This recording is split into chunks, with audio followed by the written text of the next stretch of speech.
হসলা রেডিওর সমস্ত শ্রোতা বন্ধুদের জানাই উল্টো রথের শুভেচ্ছা ও অভিনন্দন। আজ 24শে জুলাই 2026, 7ই শ্রাবণ 1433 শুক্রবার। বিষ্ণুপুরের প্রসিদ্ধ উল্টো রথ আজ 7 দিনব্যাপী মাসির বাড়িতে থাকার পর আজ প্রভু জগন্নাথ পুনর্যাত্রা করবেন স্বগৃহে ফেরার জন্য। বিষ্ণুপুরে এই পুনর্যাত্রা বা উল্টো রথ মহা সমারোহে উদযাপিত হয়। বিশেষ করে 8 পাড়া 16 আনা এবং 11 পাড়া 16 আনা কমিটির এই উল্টো রথে মানুষের মধ্যে প্রবল উন্মাদনা লক্ষ্য করা যায়। সারা রাত্রিব্যাপী প্রভু জগন্নাথ রথে চড়ে অগণিত ভক্ত সমারোহে এবং বাদ্য সহযোগে সারা শহর পরিক্রমা করেন এবং রাত্রি শেষে স্বগৃহে প্রত্যাবর্তন করেন। সারা শহর বাহারি আলোয় ঝলমল করে। আসছি বিশেষ বিশেষ খবরে। উল্টো রথে নিরাপত্তায় জোর। ফাস্ট ট্র্যাক বার্তা, তবু ক্ষোভ। পাশে থাকার বার্তা সেলিব্রিটিদের। ব্রেন্ট ফের 100 পার। রাজ্য বিদ্যুৎ পর্ষদে বিল এবার ফি মাসে। দেশে চাকরির খোঁজ বাড়ছে নতুন শহরে। হিন্দু বিবাহ চুক্তি নয়, সংস্কার। অন্ধ্রপ্রদেশের সরকারি স্কুল থেকে বিশ্ব মহাকাশ দলে। পূর্ণগ্রাস দেখতে 2 বছর আগেই শুরু বুকিং। 5,000 টাকায় সিনেমা তৈরি নির্মাল্যর। জলবায়ু পরিবর্তনের জেরে বাড়বে বৃষ্টির তীব্রতা। থাকবে খেলার খবর। আসছি বিস্তারিত খবরে। ফাস্ট ট্র্যাক বার্তা, তবু ক্ষোভ। শিক্ষামন্ত্রীর পদত্যাগ, প্রশ্ন ফাঁস সহ সব ইস্যুতে আলোচনা করতে রাজি সরকার, তবে সেটা সংসারের অন্দরে। বুধবারই এই বার্তা স্পষ্ট করে দিয়েছে কেন্দ্র, কিন্তু তারপরেও কেন্দ্রীয় শিক্ষামন্ত্রী ধর্মেন্দ্র প্রধানের পদত্যাগের দাবিতে ককরোচ জনতা পার্টি বা সিজেপির বিক্ষোভ বন্ধ হয়নি। সেই ছাত্র বিক্ষোভে সমাজের বিভিন্ন স্তরের মানুষের সমর্থনকে কেন্দ্রীয় সরকারের রক্তচাপ বাড়াচ্ছে। বৃহস্পতিবার সাত সকালে যেভাবে ছাত্র সমাজের জন্য প্রধানমন্ত্রী নরেন্দ্র মোদীর এক্স বার্তা এসেছে, তাতে চাপ বাড়ার পরিকল্পনাতেই শিলমোহর দিচ্ছেন রাজনৈতিক বিশ্লেষকের বড় অংশ। এদিকে গভীর রাতের খবর। নিট প্রশ্ন ফাঁস ও শিক্ষা সংক্রান্ত অনিয়মের জেরে গত কয়েকদিন ধরে যে তুমুল বিক্ষোভের ছবি দেখা গিয়েছে রাজধানীতে, সেই বিক্ষোভকে আরও কড়া পদক্ষেপ নিয়েছেন কেন্দ্রীয় সরকার এবং মোদী জানিয়েছেন আরও অনেক বেশি কড়া পদক্ষেপ করা হবে। এরই মাঝে শিক্ষা সচিব পদ থেকে সরানো হলো বিনীত যোশীকে। তার জায়গায় নয়া শিক্ষা সচিব বা এডুকেশন সেক্রেটারি হলেন নরেশ গাঙ্গোয়ার। বৃহস্পতিবার গভীর রাতে এই বদলির বিজ্ঞপ্তি জারি করা হয়েছে কেন্দ্রের তরফে। পাশে আছেন সেলিব্রিটিরা। দিল্লির যন্তর মন্তরের ধর্নায় সামিল প্রতিবাদীদের সমর্থনে সুর চড়াচ্ছেন সেলিব্রিটিরা। শুধু বলিউডই নয়, দেশের প্রথম সারির ক্রীড়াবিদ ব্যক্তিত্বরাও সমর্থন জানাচ্ছেন এই প্রতিবাদকারীদের। এদিকে এরই মাঝে 2024-এর যে প্রশ্ন ফাঁস হয়েছিল, সেই প্রশ্ন চুরিতে নির্দোষ 2026-এর নিট প্রশ্নপত্র ঘিরে যখন দেশ জোড়ে শোরগোল, তখনই সিবিআই জানালো 2024-এর নিট ইউজি প্রশ্নপত্র চুরিতে মূল অভিযুক্ত সঞ্জীব মুখিয়ার বিরুদ্ধে কোনো প্রমাণ পাওয়া যায়নি। 2 বছর আগে প্রশ্নপত্র চুরির অভিযোগে মামলা করে তদন্ত নেমেছিল বিহার পুলিশ। বৃহস্পতিবার সিবিআই মুখপাত্র জানান, তখন মনে হয়েছিল চুরির নেপথ্যে রয়েছে সঞ্জীব, তাই বিহার পুলিশ এফআইআরে তার নাম রেখেছিল। আসছি পরের খবরে। ব্রেন্ট যেন ফের 100 পার। আরবি শব্দ বাব এল মানদেব, এর বাংলা করলে দাঁড়ায় কান্নার তোরণ। হরমুজ প্রণালী তো কত মাস চারেক ধরেই প্রায় বন্ধ। এবার ইয়েমেন এবং জিবুতির মধ্যের এই 32 কিলোমিটার চওড়া প্রণালী রক্তচাপ বাড়াচ্ছে বিশ্ববাজারের। বিশেষজ্ঞদের দাবি, ভারত মহাসাগর এবং লোহিত সাগরের মধ্যে থাকা একমাত্র এই সমুদ্রপথে 2টি সৌদি তেলবাহী ট্যাঙ্কারের উপর তেহরানের মদতপুষ্ট হুথি জঙ্গিহানার পর আগামী দিনে বিশ্বজুড়ে তেলের সাপ্লাই চেন কতটা ব্যাহত হবে, তার উপর নির্ভর করছে ব্রেন্ট ক্রুডের দাম সেঞ্চুরির পর আরও কতটা বাড়তে চলেছে। শুকনো পরিসংখ্যান বলছে, গত 6 দিনে এক লাফে প্রায় 7% চড়ে বিশ্ববাজারে ব্রেন্ট ক্রুডের দর পৌঁছে গিয়েছে ব্যারেল প্রতি $100 ঘরে। সঙ্গে পাল্লা দিয়ে বাড়ছে ডব্লিউটিআই, রুশ উরালস এবং ইন্ডিয়ান বাস্কেটেরও দরও।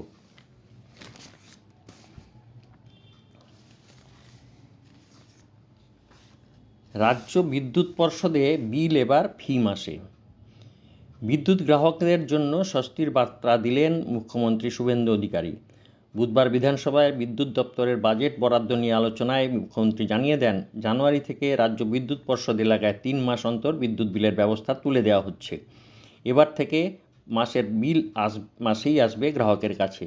প্রসঙ্গত, সিইএসসি গ্রাহকরা প্রতি মাসের বিল হাতে পেলেও রাজ্য বিদ্যুৎ পর্ষদ এলাকার গ্রাহকরা 3 মাস অন্তর তা পান। এ নিয়ে গ্রাহকদের মধ্যে ক্ষোভ বিক্ষোভ রয়েছে। একই সঙ্গে মুখ্যমন্ত্রী জানিয়ে দেন, ডোমেস্টিক ক্ষেত্রে অর্থাৎ গৃহস্থের বাড়িতে স্মার্ট মিটার বসানো বাধ্যতামূলক নয়।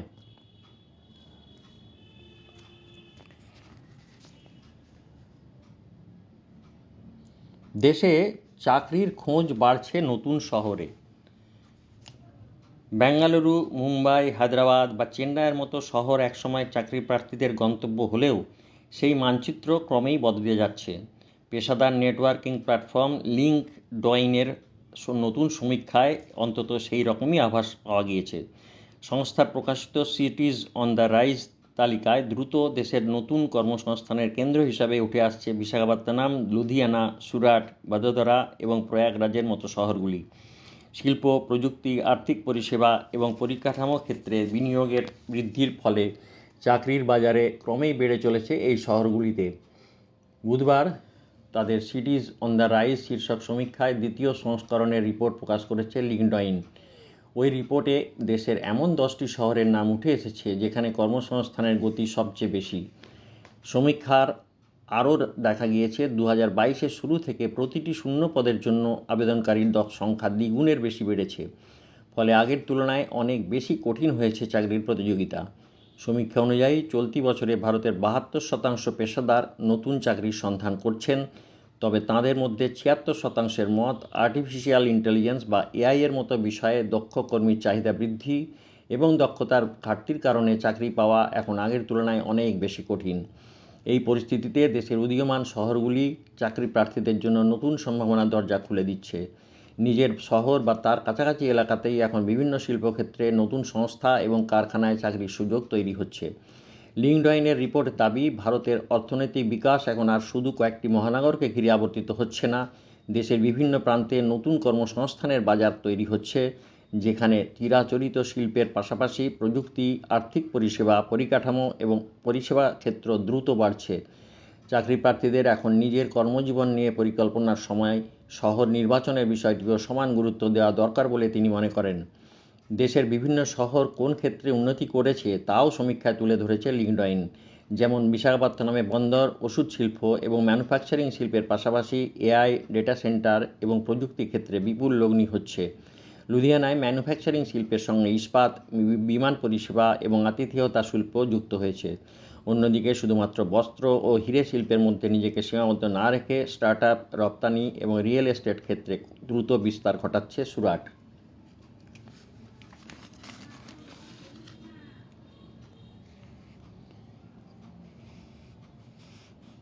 খবর শুনছেন হসলা রেডিও থেকে।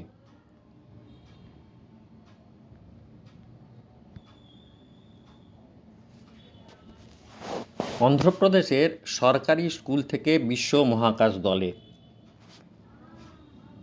হায়দ্রাবাদের খবর। অন্ধ্রের স্কুল পড়ুয়ার অসাধ্য সাধন। সমস্ত প্রতিযোগিতা জয় করে বিশ্বের প্রথম অল গার্লস লুনার কিউবস্যাট মিশনে জায়গা করে নিল বছর 14-র কান্দুলা জেসি। বহু প্রত্যাশিত এই চন্দ্রাভিযানের নাম মিশন শক্তি স্যাট।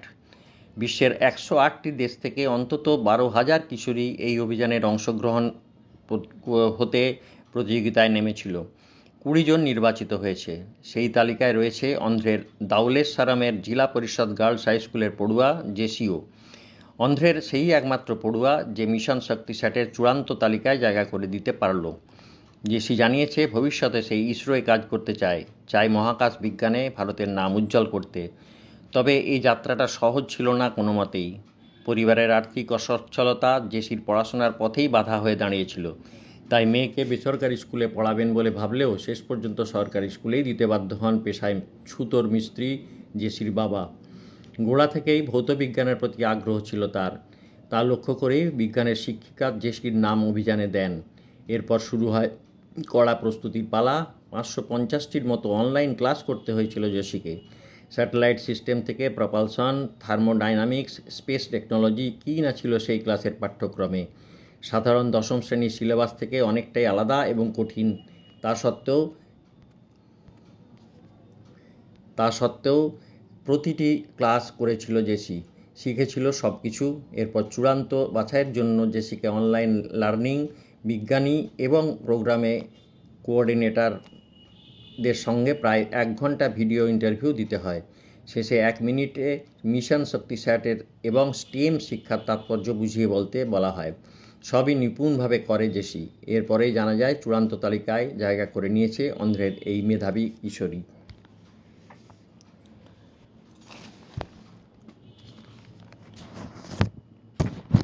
পূর্ণগ্রাস দেখতে 2 বছর আগেই শুরু বুকিং। নিউজিল্যান্ডের ডানিডিনে দেখা যাবে 2028-এর 22শে জুলাই। মহাজাগতিক এই ঘটনা ঘটতে এখনও 2 বছর বাকি, কিন্তু তার জন্য নিউজিল্যান্ডে হোটেলের ঘর বুকিং শুরু হয়েছে ডানেডিনে, যেখানে ওই ঘটনা স্থায়িত্ব হবে বেশ কিছুক্ষণ। জ্যোতির্বিজ্ঞানীদের পূর্বাভাস অনুযায়ী 2028-এর 22শে জুলাই নিউজিল্যান্ডের ওই অঞ্চলে স্থানীয় সময় বিকেল 4:17 চাঁদ এসে পড়বে সূর্যের সামনে। ফলে দক্ষিণ নিউজিল্যান্ডের প্রায় 100 কিলোমিটার প্রশস্ত একটি অঞ্চলে দিনের বেলাতেই নেমে আসবে রাতের আঁধার। ডানিডিন সহ নিউজিল্যান্ডের ওই অঞ্চলে পূর্ণগ্রাস সূর্যগ্রহণের স্থায়িত্ব হবে প্রায় 2 মিনিট 51 সেকেন্ড। বিরল ওই মহাজাগতিক দৃশ্যের সাক্ষী হতে ইতিমধ্যেই উৎসাহীদের উন্মাদনা শুরু হয়ে গিয়েছে ডানিডিনে। শুধু স্থানীয়রা নন, পৃথিবীর বিভিন্ন প্রান্ত ঘুরে সূর্যগ্রহণ দেখা যাদের নেশা, উৎসাহী তাঁরাও। তার জন্য ডানেডিনে একাধিক হোটেলে অগ্রিম বুকিং শুরু হয়েছে এখনই। সূর্যগ্রহণ নিয়ে সাধারণ মানুষ ও মহাজাগতিক বিষয়ে আগ্রহীদের এমন উৎসাহ অবশ্য হুজুগ বা বাড়াবাড়ি নয়। ডানিডিনের টুহুরা ওটাগো মিউজিয়ামের অধিকর্তা জ্যোতির্বিজ্ঞানী ইয়ান গ্রিফিন জানিয়েছেন, ডানিডিন থেকে শেষবার পূর্ণগ্রাস সূর্যগ্রহণ দেখা গিয়েছিল 1163 সালে, আজ থেকে 863 বছর আগে। তখনও ওই অঞ্চলে মানুষের বসতি গড়ে ওঠেনি। তাই এই প্রথমবার ওই অঞ্চল থেকে এমন বিরল মহাজাগতিক দৃশ্যের সাক্ষী হতে চলেছে বর্তমান প্রজন্মই। নিউজিল্যান্ড থেকে শেষবার পূর্ণগ্রাস সূর্যগ্রহণ দেখা গিয়েছিল 1965 সালে। এই পরিস্থিতিতে নিউজিল্যান্ডের ওই অঞ্চলে হোটেল বুকিং শুরু হয়েছে এখনই। ডানেডিন জেলার লেজার লজ তাদের বিশেষ সোলার এপিক্স প্যাকেজে সব ঘরই আগাম বুকড হয়ে যাওয়ার কথা জানিয়েছে। পূর্ণগ্রাস সূর্যগ্রহণ দেখতে অতিথিদের জন্য বিনামূল্যে বিশেষ চশমার ব্যবস্থাও করা হয়েছে ওই প্যাকেজে। ডানিডিনের আরও কয়েকটি হোটেলে বুকিং সংক্রান্ত অনুসন্ধান চলছে নিয়মিত। স্থানীয় পর্যটন বিভাগের আশা, সময় যত এগোবে হোটেলের রুমের চাহিদাও তত বাড়বে।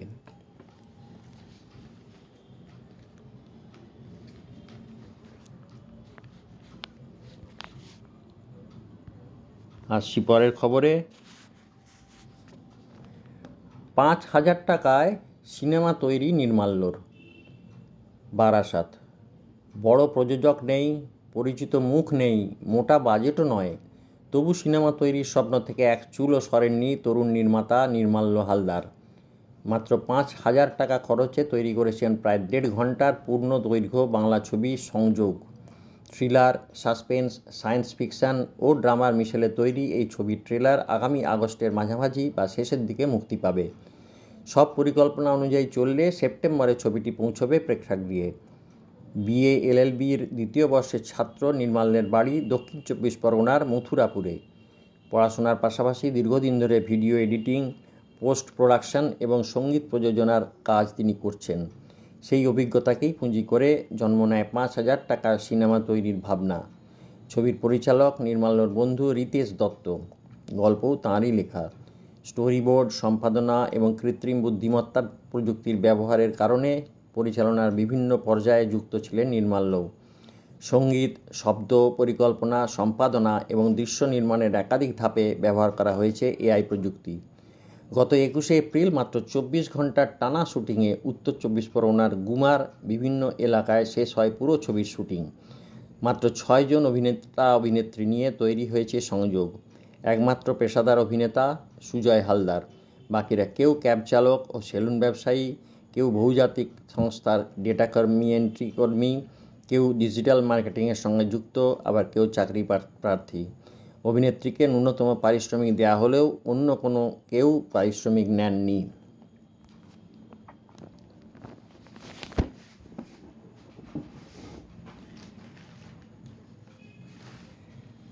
জলবায়ু পরিবর্তনের ক্ষেত্রে বাড়বে বৃষ্টির তীব্রতা।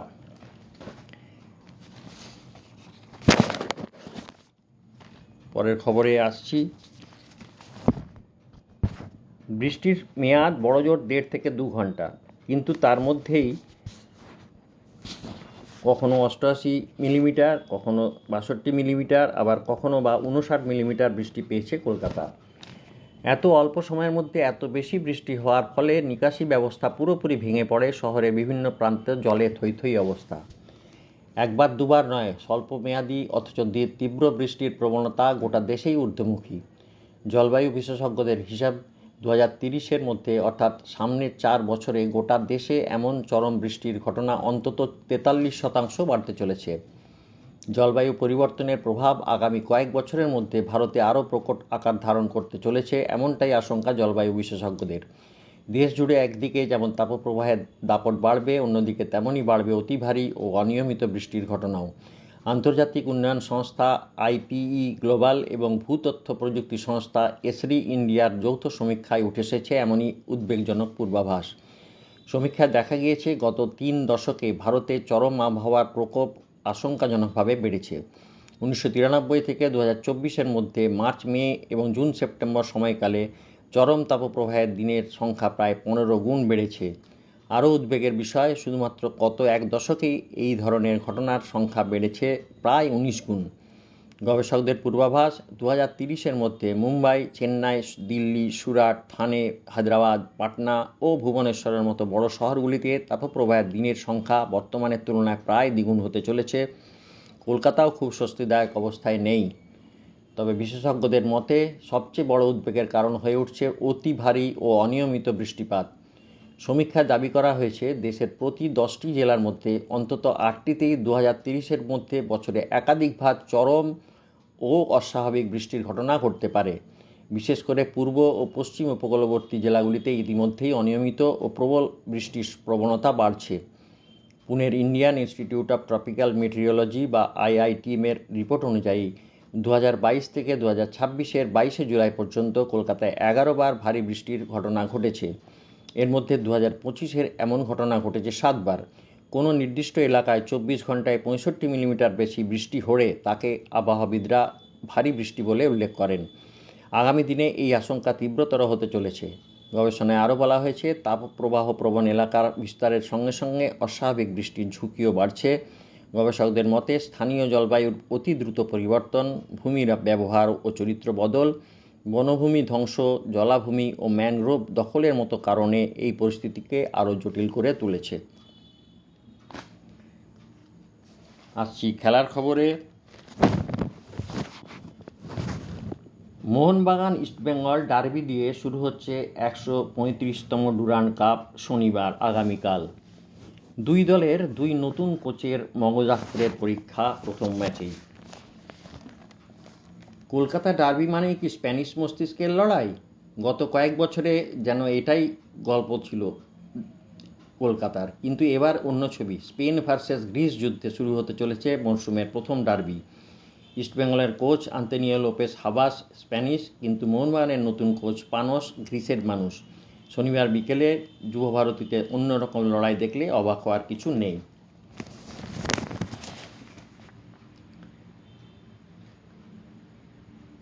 গ্লাসগো কমনওয়েলথ গেমসে বাংলার অ্যাথলিট মাত্র 3 জন। স্কটল্যান্ডের গ্লাসগোয় শুরু হয়েছে কমনওয়েলথ গেমস। এবার এই গেমসের ইভেন্ট কমলেও ভারতের কাছে দারুণ গুরুত্বপূর্ণ, কারণ 4 বছর পরে আহমেদাবাদ এই গেমসের আয়োজক। তাই দেশের খেলাধুলার মান কমনওয়েলথভুক্ত বিশ্বের বাকি 73টি দেশের সামনে তুলে ধরার বিরাট চ্যালেঞ্জ 126 জনের ভারতীয় টিমের ক্রীড়াবিদদের। আর এই ভারতীয় টিমে বাংলার প্রতিনিধি কমে মাত্র 2% নেমে এসেছে। আগে যেখানে কমনওয়েলথ গেমসে বাংলার কমপক্ষে 8 থেকে 10 জন করে খেলোয়াড় থাকতেন, একাধিক মেডেলও জিততেন, এবার সেখানে বাংলার খেলোয়াড় মাত্র 3 জন। জিমন্যাস্টিক্সের প্রণতি নায়েক ও প্রতিষ্ঠা সামন্ত, আর প্যারা সুইমিংয়ে আলী ইমাম। ভারতীয় জিমন্যাস্টিক্স ফেডারেশনের চক্রান্তের শিকার হয়ে বাদ পড়েছেন বাঙালি জিমন্যাস্ট সত্যজিৎ মণ্ডল। ডব্লিউটিসি ফাইনাল ফিরছে ওভালে। 2027 সালে বিশ্ব টেস্ট চ্যাম্পিয়নশিপ বা ডব্লিউটিসি ফাইনাল হবে ওভালে। গতবার 2025 সালে ফাইনাল হয়েছিল লর্ডসে। সেই ম্যাচে অস্ট্রেলিয়াকে হারিয়ে চ্যাম্পিয়ন হয়েছিল দক্ষিণ আফ্রিকা। ওভালে ফাইনাল হবে আগামী বছর জুনে। কেন লর্ডস থেকে ভেন্যু বদল? প্রসঙ্গত গতবারই ডব্লিউটিসির ফাইনাল আয়োজন করেছিল লর্ডস। তার আগে ফাইনাল হতো ওভালেই। এক নামী ক্রিকেট ওয়েবসাইটের প্রতিবেদনে দাবি করা হয়েছে, লর্ডসের উইকেট নিয়ে প্রশ্ন ওঠায় এই ভেন্যু বদল। ইংল্যান্ড ও ওয়েলস ক্রিকেট বোর্ডই ভেন্যু বদল করতে চায় বলে মনে করা হচ্ছে। গত মাসে England New Zealand test series pitch সন্তোষজনক না হওয়ায় লর্ডস প্রথম ডিমেরিট পয়েন্ট পেয়েছে। তার জেরেই হয়তো তাদের ভাগ্য ফিরল ওভালের। খবর আজকের মতো এখানেই শেষ করছি। নমস্কার।